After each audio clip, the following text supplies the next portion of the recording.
Hey everyone, and welcome to another edition of Inside Board Game. Today I'm talking to Garrett Yonkers of Magic Beasts Board Game Design. Hey Garrett, how you doing? Good. How are you?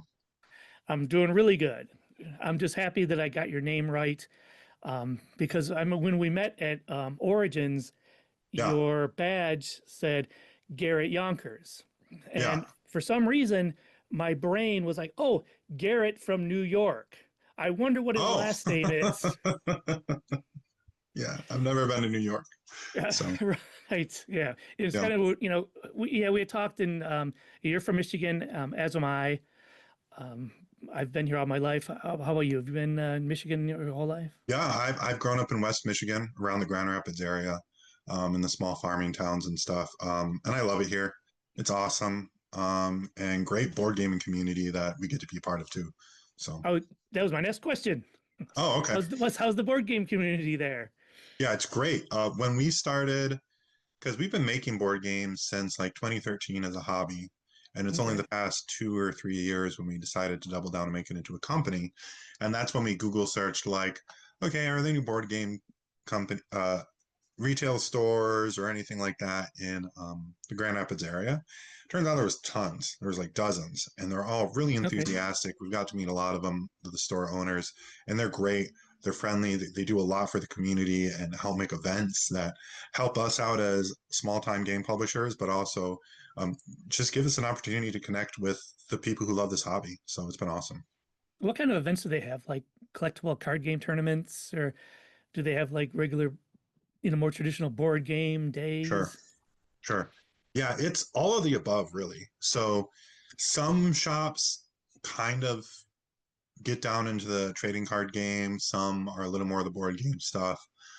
Um, House Rules in Grand Rapids is probably the biggest one, which picked up some copies of the game that just came out beyond the Event Horizon. Okay. And they'll do demo days, which is great for us. It allows us to make that personal connection. We send a team down there. A lot of times I'll go myself too. And we'll just show people the game and they get to try it out for a little bit and kind of try before you buy type of thing. And that's kind of how we build our fan base. It's really fun. I really like seeing how people interact with our products and our games, Mm-hmm.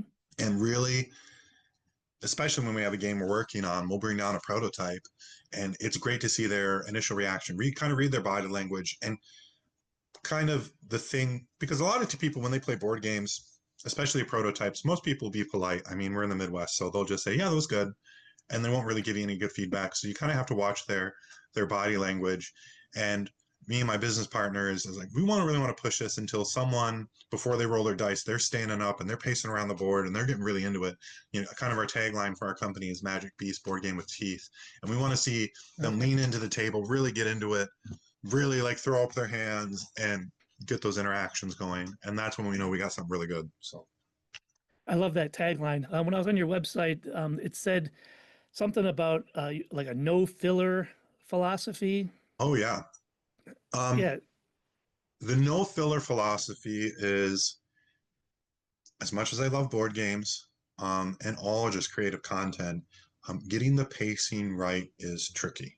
So a lot of times when we start with a prototype, we'll just throw everything we think that might be interesting into it. Hmm. And then once that happens, we start to play it. And then the game gets really bulky and it gets really long. And we go through this process, kind of call it trimming the fat out, Hmm. to where anything that's not like really got our gears going as far as a game mechanic, we just cut out. Even if it's like, well, I kind of like it. It's like, well, then make it work or cut it out. And that can be a difficult creative process because some people get really precious with the thing they like about it. Yeah. Um, but especially um, as we've grown up, and you get families, you get busy with work and stuff. Uh, the stuff that makes it to the table is the stuff can actually be played in a reasonable playtime, anyways. But we really want to make sure nothing is really boring about it. Nothing really feels like filler. Everything kind of feels like prime rib in the game, right? Nice. Tell me a little bit about the Wii. Now, Magic Beast board game. You were the designer of the game that we're going to be talking about, Event Horizon, correct? So the lead designer on that I'm one. one. I'm one of the developers. So Okay. the creator and lead designer on that was a man named AJ Hallwarda. He was in our logo, we have kind of the monkey, the polar bear, and the ferret. Hmm. Um, he was our lead game designer. He designed Beyond Event Horizon. Um, in 2021, he passed away from a heart attack. Oh, So, yeah, um, Beyond the Event Horizon was his last game he created. And it was just about done with the prototype form. He had it pretty much completed. So we took some grieving moments, but then we're like, well, let's yeah, make this our first game we put out really as a company, kind of our medium box game. Um, sure. I'm the art director, so I put nice graphics on it. I designed the box, all that type of stuff. We play tested it, worked out some of the rule kinks, um, and then we published it. So it's really good. This year it came out and released, and that meant a lot to me personally, to Yeah. kind of bring his legacy as a game designer to everybody and see people enjoy it as much as he loved making it. Um, Now the Wii is kind of, we're very collaborative, so he was the core game designer, but we all kind of threw Hmm. stuff on it. And when we play test, we all throw ideas out there, and nothing is too off the walls to throw out there. We just throw it in there, see if it works, and then just keep running it Right. that way. What a great tribute to someone to be able to take their game and take it across the finish line. You know, something that he had started, and obviously it was a passion product, passion project. Mhm.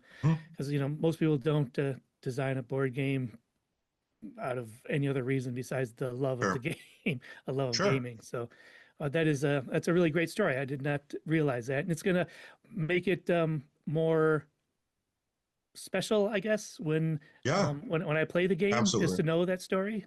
So, And we put a little blurb in the back of the rule book for anyone who orders it, giving kind of giving tribute to him. So we really do this for the love of the game, pun intended, mhm, you know. mhm.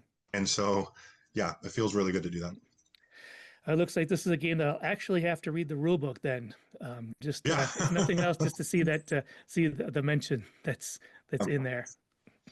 So when you're designing a game, when do you know that it's done? I've talked to some designers Right. that, you know, it's sort of like the movie Ratatouille. They're changing the recipe as it's walking out the door.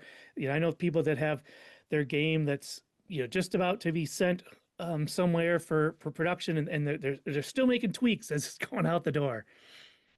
Yeah. So that's a really difficult question to answer. And we just had a business meeting yesterday about this process.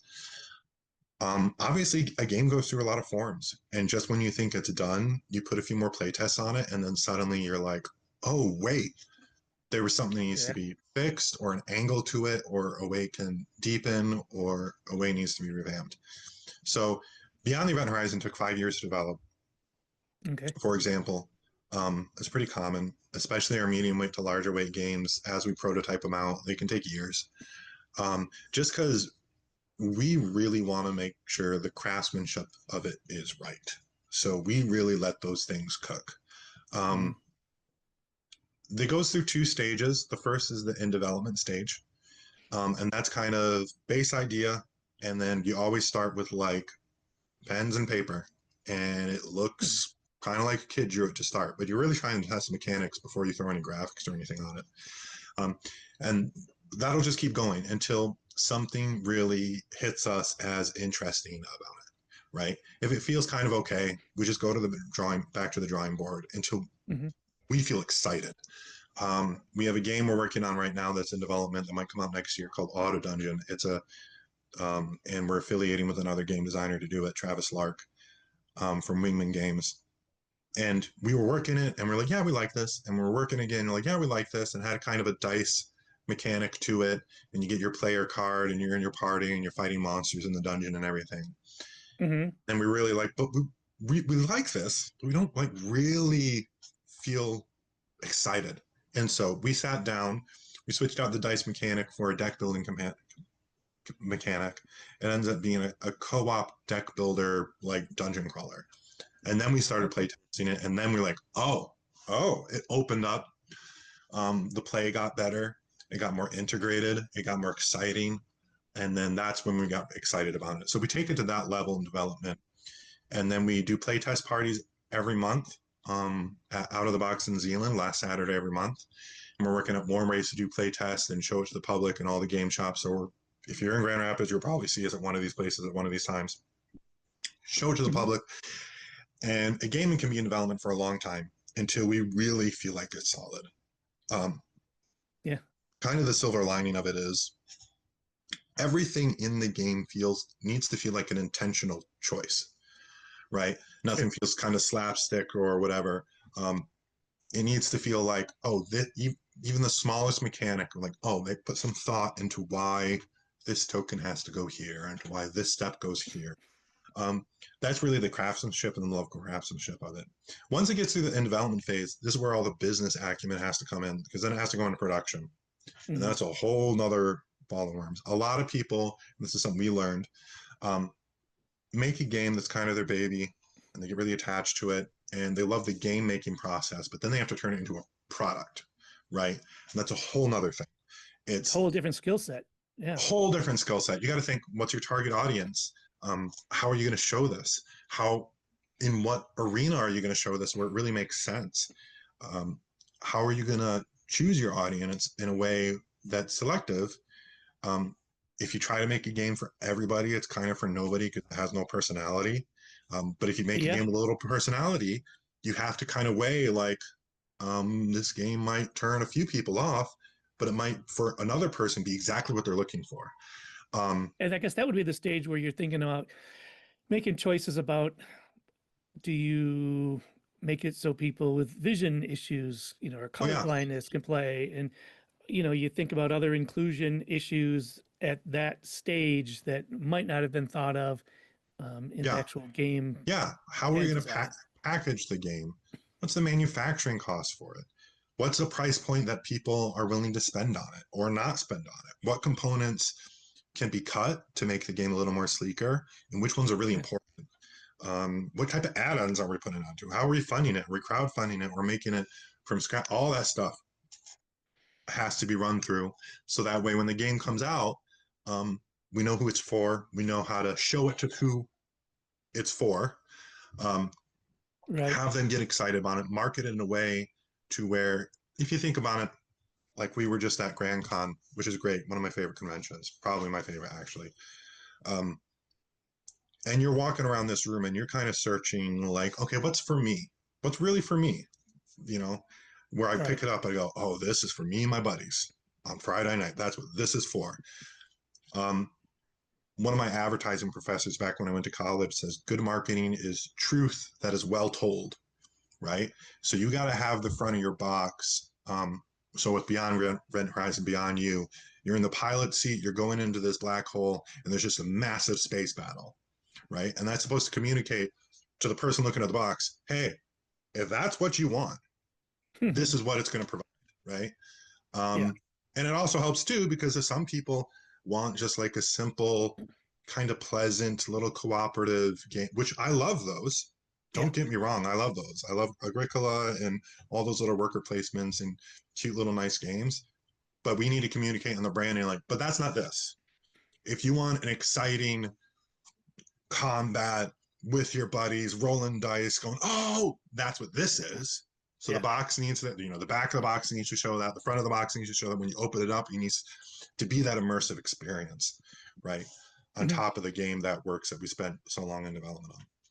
I mean, the game definitely has a table presence, and I think when you walk up to the game and you have it displayed, like when it was displayed at Grand Con, you can tell, right away, that there's some stuff going on there. Yeah, yeah, There's multiple pieces and a lot of different colors, so multiple players, and yeah, I mean, you can tell that you're getting into a heavier, I guess, action game, and not really like a funny game or sure. a game that's more linear. This one seems a lot more non-linear with battles going on, and Oh, yeah, the board itself opening up um, piece by piece, hex by hex, instead of being there all uh, yeah. at once. And we have games that are like that. We have a small box game called Arctic Armies, which is like little penguins throwing snowballs at each Yes, other. I love the art in that. By the way, those angry Oh, thank penguins. you. Thank you so much. But you notice, like, when you saw that at our booth, it's as the art director goes, well, we need to communicate something completely different. and this game is, hey, put this in your pocket, go play with your nephew or your kids, and they're going to love it. And sure enough, that's what it is. Kids see that, and they see kind of the both thing at our booth, and they see Arctic Armies, and they go, oh, that's for me, right? And that's what it needs to communicate. It lights them up. They go, this is, and sure enough, yes, it's for you. Like, this is what you're going to love. And so, yeah. Yeah, I love that you said that it's kind of for kids because the other Jason, one of my other guys on this channel, he sat down with someone to play that game because at GrandCon you had a, if you win, if you win this game, you get the game Yeah, that's fun. type thing, and he was like, he was really into it. He really wanted to beat that game, and he like just got edged out by Yeah. I Yeah. forget who he was playing with, but yeah, he had a blast playing that one. Sometimes the short light ones are just a lot of fun. Sure. Sure. Absolutely. And we're going to be putting out more versions of that game as well. And we really love doing that promotion too, especially at Grand Con. It's been so fun because it's very family oriented and kids Yeah. come in and they see this and they get excited because they go, oh, if I win this, I can have it. I'm like, sure, buddy, sit down. And that's always a great interaction. We love that. So, So when you were talking about the games in development, I was looking off to the side. I have my laptop here off to the side, and I was checking out your website. I didn't see like coming soon the game that you were talking about. Is that one that's not is kind of earlier in Auto development? It's Dungeon. not, yeah, Auto Dungeon. Yeah, that we just collaborated with Wing Wing Games. So I'm going to Okay. put out some promo material. That that game is still in development too. So you can still come and play it at our playtest parties as we work it out. Um, Okay. but it's not until really a game gets in production that we really start like a promotional marketing campaign. Um, Hmm. the strategy on that is to really give our game designers who are great um, time to really make it great. As soon as you put it in production, there's a deadline on it, and then they might have to cut corners in something they really want to work out the wrinkles in order to make sure we get to the deadlines. So that game, we're really like, no, just sit with it, take it as much time as it needs to make it really, really awesome because we really want every game we put out that when you bring it to your game night, it just sings. It just works. So Now, did you put your? Oh, go ahead. Go ahead. no, it's fine. So that game, as much as I'm excited about it, we're still cooking it, right? It's got great things in it, but we're still cooking out all the little things and making it really work. So So, how do you fund your games? Do you crowdfund your games, or private investors, or I mean, sure, I guess everyone does like Kickstarter or well, I forget what we the other use one a is. few different methods because we're a newer company. And like our first game we put out was Arctic Armies last year, and then we have Beyond the Event Horizon this year. Hmm. There's been a little experimentation to how to do this. So that's the thing that we really had to learn. Like I said, we've been doing this as a hobby for so long that we're Yeah, really confident with our game making skills. But then I'm like, oh, how do you actually make it be a thing? Um, yeah. we crowdfunded Beyond the Event Horizon. Um, and then we had some extra investments and we paid for Arctic Armies out of pocket and did it as a small batch. That's always tricky because to get into the business side of this, you want your price per unit to be pretty low. Now, Sure. the way manufacturing works, the more you manufacture, the better price you have per unit, right? So, Mhm. as a smaller company, we're kind of working uphill because obviously we'd be able to sell it to retailers for better prices and better profit margins if we printed 10,000. But to print 10,000, we have to use capital we don't have, right? Yeah, So the three ways we go about doing this is crowdfunding, which is a beast. It's a whole nother skill set in its own.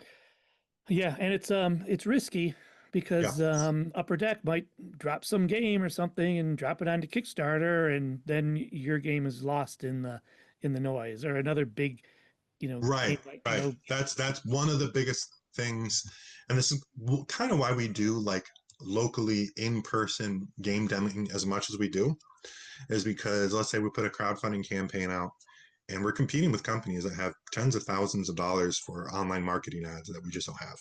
right? Not yet, anyways. So we really got to do it on the ground hustle style. to where we really go to game shops and we're really friendly. We're like, hey, you want to try out our game? And we build up our fan base that way. The second way to do it is just to pay out of pocket. And the more revenue we get, we're working on building those revenue streams. So that way, especially smaller projects, we can just, hey, let's try this out.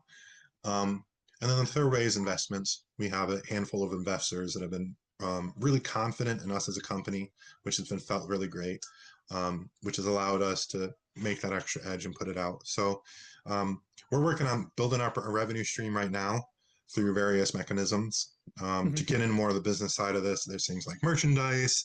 One of the things we're working on, this is brand new, so this is inside scoop. This has been like in talks for like a week.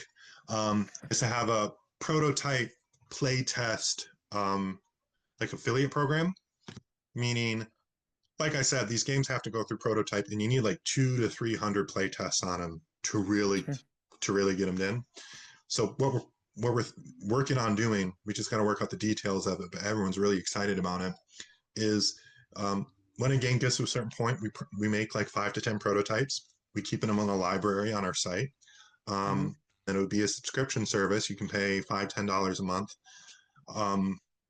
And then you can order one of those, play it within 30 days, send it back with a questionnaire. Gives us better ways to interact with our fan base and content creators. They can see what's coming out. And better ways to interact with the community. And we'll probably do that with some other game designers as well. I was talking to someone over the weekend. They go, we would love that, because anytime you talk to game designers, especially smaller game designers, they go, okay, I have a prototype and it needs to be play tested like 200 to 300 times, no joke, to really make it shine. Sure. And they go, that's hours and hours and hours and hours and hours and hours and hours. And I can only bug my friend so many times. So we're trying to open up more ways to get people, and some people really love it. We have those monthly play test sessions, and people come that are just a fan, and they love being part of that creative process. They get to play games that are like brand new, someone in development, almost about to come out, and they sit down and play them. And they go, well, what if you did this? And we make it, oh, that's really good. And then maybe they'll come by a few months later and they go, oh, you changed that. And it's like, yeah, well, you gave us that tip, and that was a good tip. We put it in, and they get really excited. They're like, oh, I'm Yeah, kind sure. of interacting with the process here. We had a guy play test Beyond the Event Horizon last year when it was in production at Grand Con. And he said, I'm really frustrated. I want this. I need some movement and stuff. And then he showed up to our booth and he goes, oh, you added some more empty space tiles. I go, yeah, it was based on my conversation with you. And he goes, oh, he goes, that's really interesting. It's like, well, of course, we want to take those to heart, and anywhere a good idea can come from. So, Yeah, yeah, that's cool. It's got to be hard to find. I'm sure it's not hard to find playtesters, but it might be hard to find good playtesters. I mean, everyone sure, loves to play games, but it takes a certain type of person that can give those helpful suggestions, that can see a game and think, step back, mhm, and look at the mechanics and see how could someone break this? What other possibilities could come up where this would be an issue? sure. You Now, know, and it also depends on the stage. Like early on, when we're playing on index cards, yeah, you need a person who can really see the vision of what the game's going to be to give advice on it. Um, yeah, there's lots of games we play, and we're playing with play testers, and they go, oh, you're putting this out right now? We're like, it's not done yet. And to them, it seems done.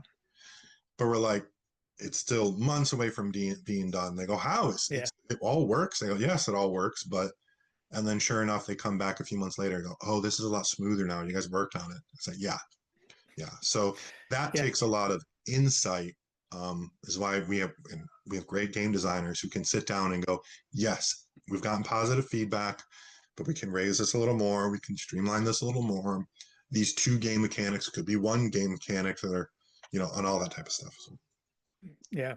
So tell me about Event Horizon. We've been sort of dancing around a sure. little bit. That's your newest game that's out, and kind of the biggest game that you've had out, because it's a much Yeah. more involved than Arctic Arctic armies. Yeah. Arctic Army. I knew it was alliterative.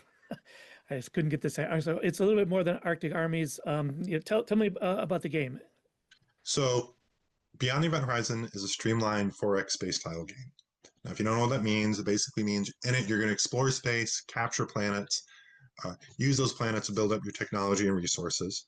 Use those technology and resources to customize your fleet with special upgrades or basic upgrades.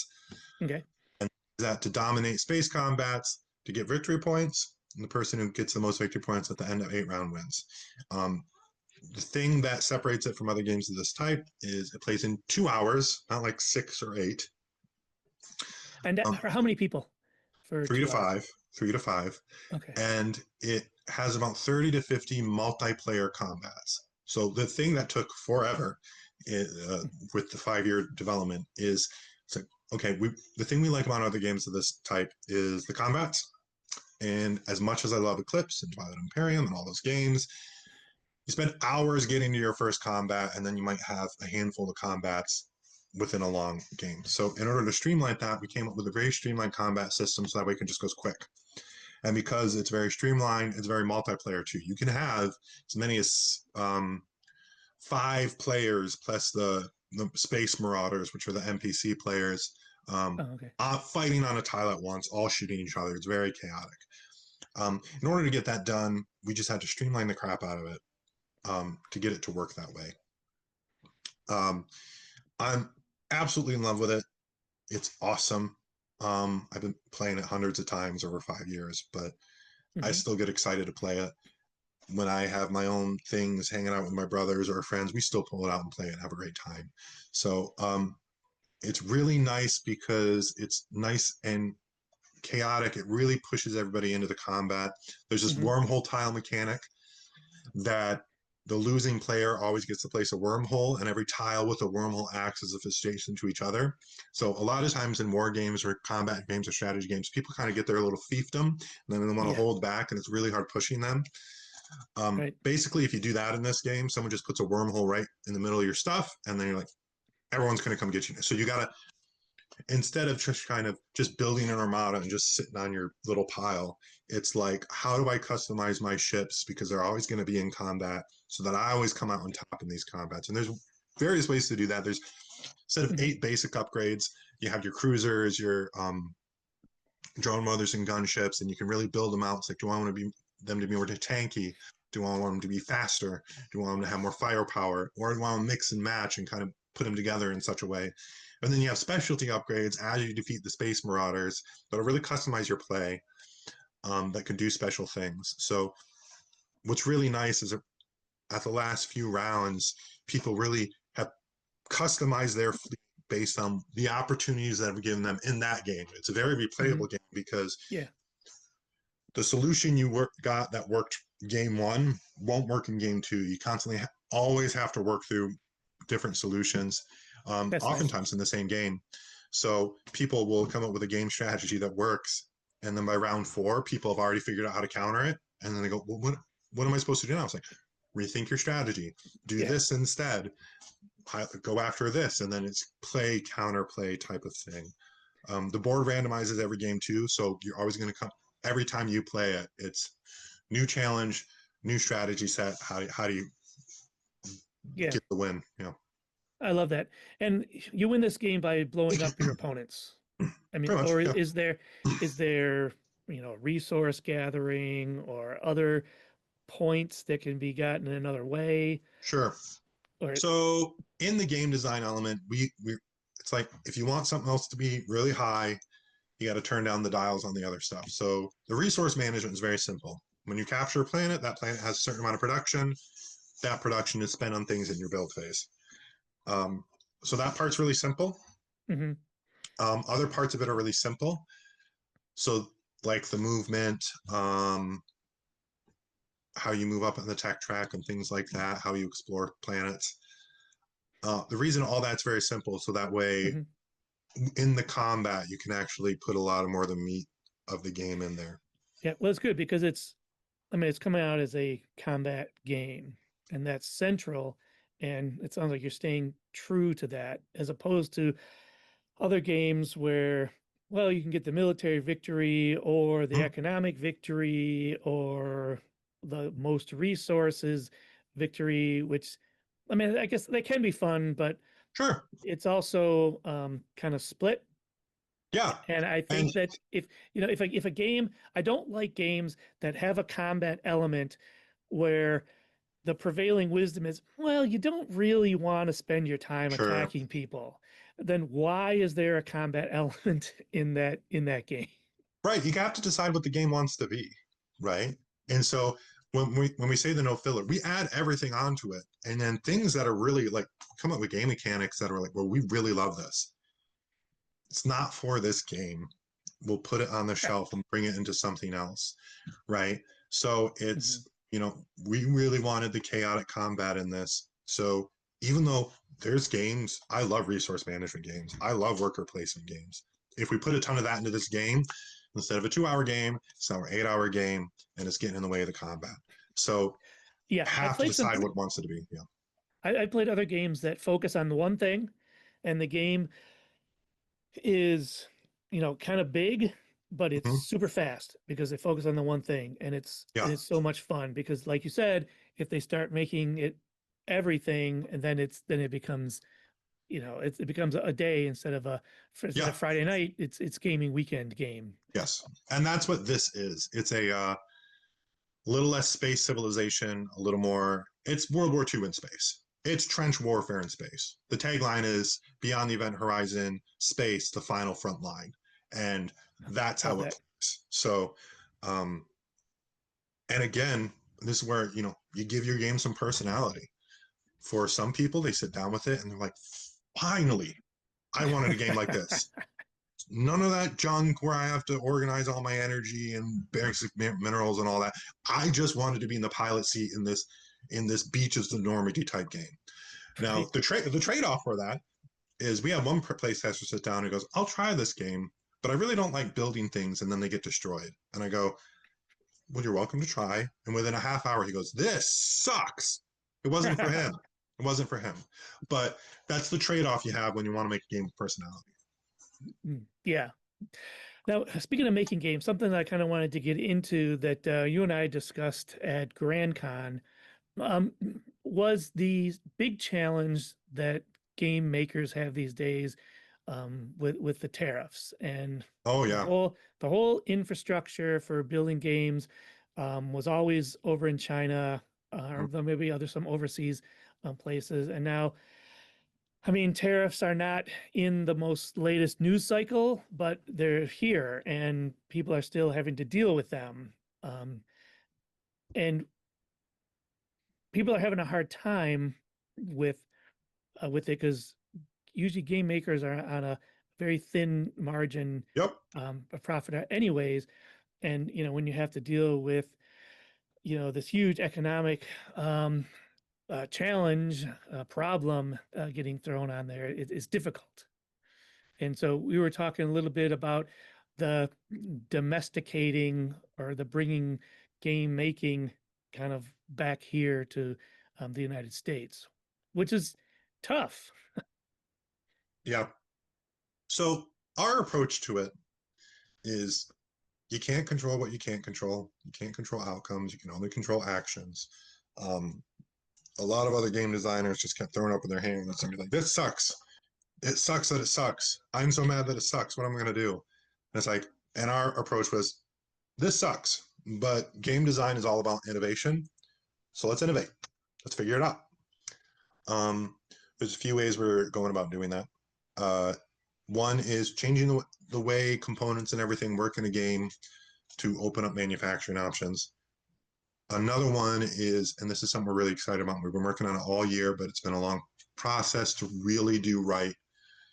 Um, is the option of using 3D printing and other plastic manufacturing technology uh, to just make our own plastics. We've been making our Mhm. own plastics with 3D printing for our prototypes forever. Um, and now we're trying to build that out to just submit our manufacture our own plastics for our own games. And uh, we want to be able to do this for other game companies, especially smaller game companies as well. We know the hurdle is when you need plastics done, you go to China because it's the Mhm. only place that can do them. And it's the way it is. You use what's called an injection mold process. Hmm. which means they make these big metal dies. They cost like $500 a piece, and it's a whole thing. But with the tariffs, which is like 30 to 40% right now, but it changes all the time, Yeah. um, you're just eating thousands of dollars of extra cost just to put plastics in your game.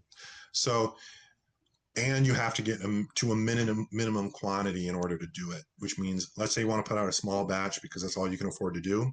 Well, you're stuck because the game manufacturers over in China will only do it at like 500 to 1,000, usually 1,000 or more. And that Hmm. just prices you out of being able to make your game. The nice thing with 3D printing is you can do small batch because you don't have to make a metal die. Yeah. You just need what's called an STL file that you model. Um, and we're working that out right now to in our RPG prototypes, which we started to work on. Those will be a while. They got to be in development for a long time. For print on demand options, basically we design a game and then we could do small batches of like 50, right? So let's say one of our Hmm. game designers come up with really cool like RPG one shot, and then we'll make 50 of them, and we don't have to deal with getting a metal die or anything like that. We can have the STL file and do it that way. Um, yeah, go ahead. So was Event Horizon then kind of produced in-house, or was that all 3D printed by you guys? Parts of it were because it was manufactured in China, all the ship pieces and all that type of stuff. If you get the game, the little plastic sliders that go along the board, Hmm. those we did in house. Those are all 3D printed because Okay. when we got it from the manufacturer, the plastic sliders we had, like half of them broke. And it was Oh, so okay. close to the release date. We're like, this is a problem. We just messaged our manufacturer and be like, hey, just give us a bit of a discount. We'll do it ourselves. And we did. So um, I have the we game were able here. I to, was trying to find those little sliders yeah, in here, but I don't. Okay, but anyways, go.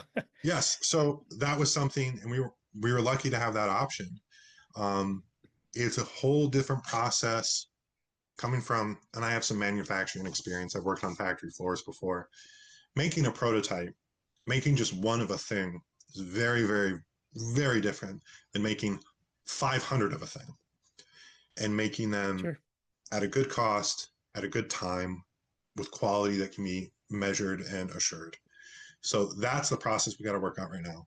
Of there's process of silicone moldings we're looking in, resin printing, all this type of stuff to make sure that the manufacturing end of it can be done at a good cost with decent timelines, um, and at quality that's industry quality. If you notice a lot of 3D printing stuff, because the 3D technology has taken a while to get there, um, it's obviously not something that it can be kind of brittle. But especially with the resin prints and lots of other stuff, we are able to hand off, hey, here's the thing that came from the injection mold from China. Here's the one we made. Tell us which is which. And most people just holding them can't. And that's the level we need to be at. And then we need to make it sizable enough to handle hundreds of whatever we put through it. So, Like these ships here from yep, the now were that's those the gunship. yes. Was So that if that one's from the box, that's injection molded. So oh, okay. Okay. if anyone wants to go up on our website, magicbeastgamedesign.com, have a plastics page that will show the difference between the two as we're kind of selling it out. And we started working with other game companies that might want some of their plastics done through us too. Um, it's really just first and best dressed. Uh, any industry is nervous to try a new process. They need a kind of proof of concept. So all the game companies are Yeah. used to doing it through their contacts in China. They have a track record and stuff. So it's really a proof of concept. We're trying to pave the way for innovation, to give people more options and just say, you don't Yeah. have to do it this way. If there's options on the table, it gives especially smaller publishers um, ways to succeed and ways to get through it. So, It's good to see people coming up with new ways and innovations to sort of get around it because it's heartbreaking to see, this big, you know, this big, huge economic unfunded mandate, kind of put on yeah, people's shoulders. It would have been nice, look, if the goal is to bring all manufacturing to the United States, I think there should be two parts. Yes, you put tariffs, but then you kind of subsidize the Sure, manufacturers here so they can, start the manufacturing here. But sure, to just like basically say, well, if you don't manufacture here, you're going to pay too much to manufacture there, and then you're caught between a rock and a hard place. So it's really encouraging to see people coming up with innovations. I've seen other game companies where they'll have like it's this price for the China made copy and Mhm. this price for the US made That's copy. And there's obvious differences and there's price differences, but at least they're trying, they're doing it. And you're kind of taking it an extra step, trying to kind of blur the lines between the foreign produced and domestic produced by kind of coming up with your own procedures. sure. And for people into this hobby that are kind of frustrated this year that less games came out that usually come out at Gen Con or whatever, um, find a company that, like you said, is innovating and just support them. That support helps. You're part of the Yeah. process. Patronage is a thing. Um, a lot of times we'll be talking to some game designers and or game consumers, and they'll be like, "Well, nothing I like comes out." It's like, well, when someone is making something you like, do you support them? Do you spread the word? And they go, no, not really. And it's like, well, then what are they supposed to do? Yes, Right, exactly. Yeah. right. This is kind of a symbiotic process, right? Like, so that always helps. Anytime like someone gets our game, puts up reviews of it on Board Game Geek, that helps. If you see a game you like at a convention, especially if it's a smaller publisher, and you can see they're hammering away at it, they're really doing the work, and putting in their blood, sweat, and tears. Give them a shout out, you know, Mm. help them out, and then you'll see more of that in the industry because you help support it. So Yeah, well, it's important. You got to support what you love, or yeah, it's gonna go. It happens. My wife and I were always complaining, "Oh, our favorite restaurant closed," and people yeah, be like, "Well, when's the last time you were there? A couple of years ago." So, yeah. You just you kind of know, always expect it to be there, and it's like, well, yeah, that's how it works. and especially these days with um, industries that are on kind of a thin margin, you have to support them to. It's more of a symbiotic relationship, Yeah, with absolutely. the support from the fans, and the existence of the company itself that kind of rely on each other. Yeah. Okay, well, excited about the games that we've talked about, and looking forward to the ones that are coming out in the Mhm. future.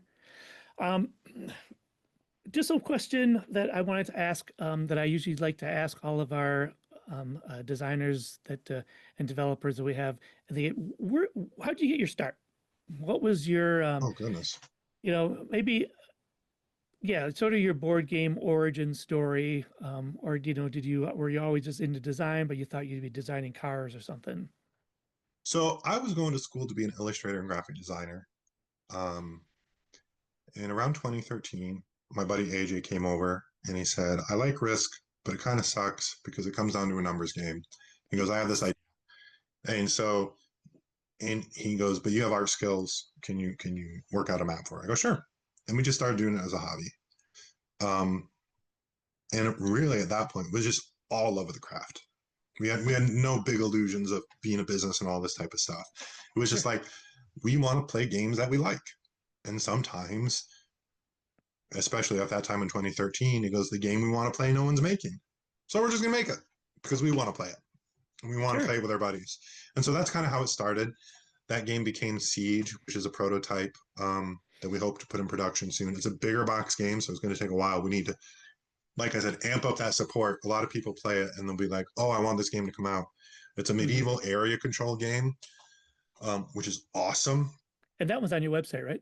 Yeah, that one's on our website. Okay, yeah, I remember seeing that. Yeah, And then it's like, yep, but we're going to need big chunk of money to put that into production. So, um, and then once we started making that, we just started coming up with other ideas and playing this and playing this. And every time we got together, we would just play it again and again. We're in the Midwest, we're in Michigan, and Michigan has kind of these winters that yeah. kind of droopy sometimes. So you They're end up, they're great for board gaming. yes, they are. So you get the board games out and you have a lot of fun. That's how it started. Um, my other business partner, Seth, who's a 3D printing fabricator, started making our plastics for our prototypes, and we just started prototyping our own games. It was great for me because as I was in school, it gave me some more experience, which impressed my professors, which was nice at the time. Um, and then we just kept building it out from there. Our friends would play it, they would love it. And then around 2020, 2021, we're like, dude, we're sitting on like half a dozen prototypes that we've been playing for years. Like, let's do something with this. Now's the opportunity. And so we did. And it's been a huge learning experience because just making a game you like to play with your friends is totally different than making a business. But we've met a lot more people, really great people. At this point, we have about 8 people in the company, various contractors and owners and game designers and stuff. And they all put their effort into it. They're all great.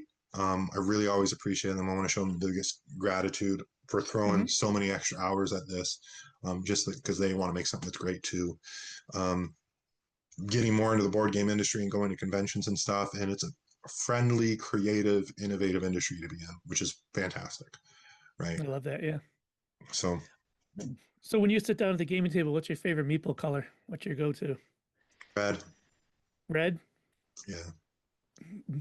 Nice. Same here. That's not even my favorite color. My favorite color is green. I just feel like when you pick red, it just signals to everyone, hey, I'm here to play. Let's get competitive. Yeah. What I'm going to start doing is I'm going to start aggregating like what everyone's favorite meeple colors to see if I can find like a favorite. And then, get into the psychology of, because I've seen it before. I've seen, articles and stuff. Sure. People like red, they're aggressive. And people like that blue, they like to be more cooperative. It's like, I don't know. We'll see. That's something I love about board games myself. So if you meet me in person, all my friends, they all call me the gentle giant. I'm really friendly. Till we open the board game, and then I'm looking like, do you want to go? You want to go? That's where my aggressive side comes out. So the gentle goes away. Yeah, I'm like, let's go. This is a board game now. It's just a game. Let's go. That's what I love. So nice. Yeah, me and my friends, we get along really well, but we love beating up on each other and it's the best for sure. It's the best. So yeah, excellent. What's the best way for someone to get in touch with your company, with Magic Beasts Game Design? Just go to magicbeaksgamedesign.com. That'll hook you up with all our socials. We're pretty active on Facebook and Instagram too, which you can follow to see when we're running events and new stuff is coming out and all that type of stuff. We have an events page on our site too that talks about where we're going to be at. And then just send us a reach out. You can get on our email list. We send out emails through that, but everything kind of goes through the site, magicbeaksgamedesign.com. And then if you want to come meet us, just show up to the playtest parties at Out of the Box in Zealand last Saturday every month. The next one's going to be October 25th. That's 10 a.m. to 4 p.m. You get to see everything from games that just come out to games we're working on. You get to sit and play with us. A lot of other game designers show up to those as well. So we kind of host them, but we kind of just open it up, let as many other game designers. So other game designers come and bring me their games too that you can play. It's really fantastic. We've been doing that for a year, and I look forward to it every month. It's a blast. So excellent. Well, I'll put your contact information down in the description of this video. And if you're in the western side of Michigan, I would highly encourage you to check out some of those gaming meetups, because I can say the people that I've met at Magic Beasts Game Design they're all cool people that I'd like to hang out with and play some board games with. Sounds good. So Garrett, thanks a lot for joining me today. And, we'll be following you and waiting for the new stuff that are coming out. Appreciate it. Have a good one. And I appreciate you all tuning in for this edition of Inside Board Games. We'll see you next time.